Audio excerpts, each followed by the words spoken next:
Taken from the Spanish word for walnut trees, Nogales is the common name for two cities separated by the U.S. Mexico border.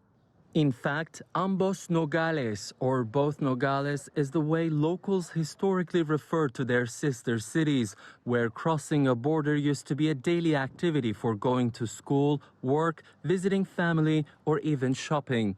This apparel store on the Arizona side used to count Mexicans as its best customers, but many have stopped coming.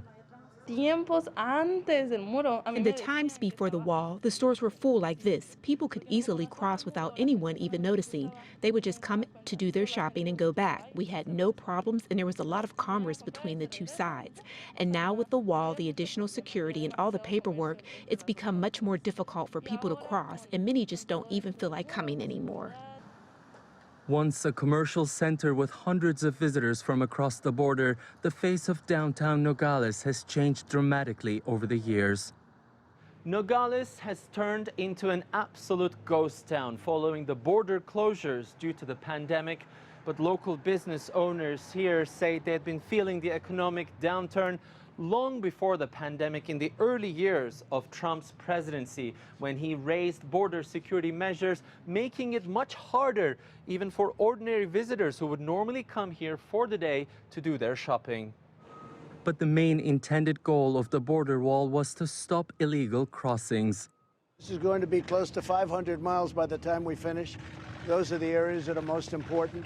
Some supporters of the former president liked seeing improvements to the wall. Adding more walls, like making the wall bigger and all that, I think will make a bigger impact from illegals, drugs and all that coming over the border. But others question its cost effectiveness. People are going to find ways to go over it. It don't matter how big you make it. It's just a huge expensive that there don't need to be. According to the local sheriff, illegal crossings still continue, mainly in the more rural areas, and the flow of drugs has not stopped either. It comes in tunnels underneath the fence. There's a lot of tunnels from the drainage systems underneath the fence. It goes over the fence, and there's ultralight airplanes that are used at night. I haven't seen a slowdown from the fence as far as the drugs coming in.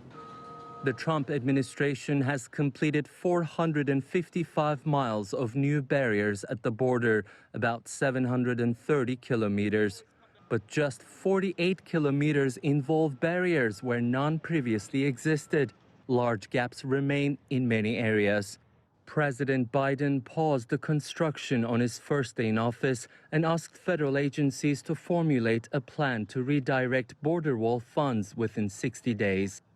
It is Tianshan, CGTN, Nogales, Arizona.